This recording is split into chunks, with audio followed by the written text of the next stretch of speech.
5 ওয়াক্ত নামাজ কালাম পড়ে এরপরেও জাহান্নামে যাবে যারা, তারা হলো 17 শ্রেণীর লোক। আমরা এক নজরে আবারও বলে দিচ্ছি, হারাম খাদ্য যে গ্রহণ করে 1, 2 আত্মীয়তার সম্পর্ক ছিন্ন করে যে, নাম্বার 3 প্রতিবেশীকে যে কষ্ট দেয়, নাম্বার 4 মা বাবার অবাধ্য সন্তান, মা বাবার কথা শোনে না সে, নাম্বার 5 উগ্র মেজাজি, তেড়া, গোয়ার, সবাইকে দমায় রাখে, এই টাইপের লোক।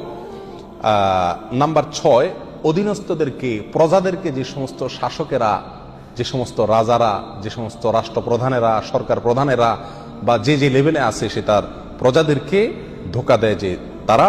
নাম্বার 7 অন্যের সম্পদকে অন্যায়ভাবে আত্মসাৎকারী ব্যক্তি। নাম্বার 8 উপকার করে কারোর খোঁটা দেয় যে ব্যক্তি, সে জান্নাতে যাবে না।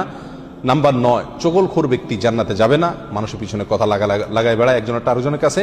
নাম্বার 10 অন্যকে নিজের পিতা হিসাবে, নিজের বাবাকে না বলে, পরিচয় না দিয়ে অন্যকে নিজের বাবা হিসাবে, পিতা হিসাবে পরিচয় দেয় যে ব্যক্তি, সে। নাম্বার 11 গর্ব এবং অহংকার করে যে ব্যক্তি, যার মনের ভিতরে অহংকার আছে, সেই জান্নাতে প্রবেশ করবে না। নাম্বার 12 রাসূলুল্লাহ সাল্লাল্লাহু আলাইহি সাল্লামকে যে ব্যক্তি ফলো করে না, তার নির্দেশকে মান্য করে না, সেই ব্যক্তি। নাম্বার 13 অকারণে তালাক কামনা করে, তালাক চায় যে মহিলা, সেই মহিলা। নাম্বার 14 দুনিয়াবী উদ্দেশ্যে যারা এলেম শিখে, কোরআন হাদিস শিখে, এলেম অর্জন করে, আলেম হয় দুনিয়াবী উদ্দেশ্যে, দুনিয়ার কোনো ধান্দায়, আল্লাহকে খুশি করা ছাড়া অন্য কোনো ধান্দায়, তারা।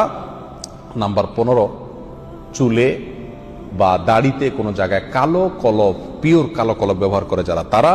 এবং নাম্বার 16 যে কোনো ভালো কাজ করে সেখানে মানুষকে দেখানো, এটা ফলাও করা, প্রচার করা, এই উদ্দেশ্য থাকে যাদের, তারা।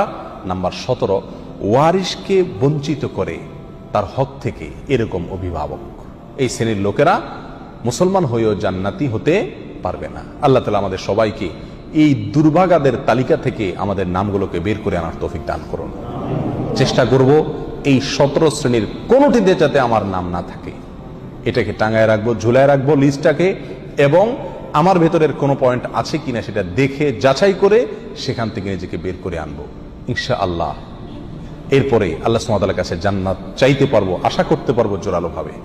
আল্লাহ সুবহানাহু ওয়া তাআলা আমাদের সবাইকে আখিরাতে কিয়ামতের দিন একেবারে ফার্স্ট চান্সে, প্রথম চান্সেই জান্নাত যেন আমরা লাভ করতে পারি, জাহান্নাম থেকে মুক্তি নসিব যেন হয়, সেই তৌফিক দান করুন। জাযাকুমুল্লাহ ওয়া আখিরু দাওয়ানা আলহামদুলিল্লাহি রাব্বিল আলামিন।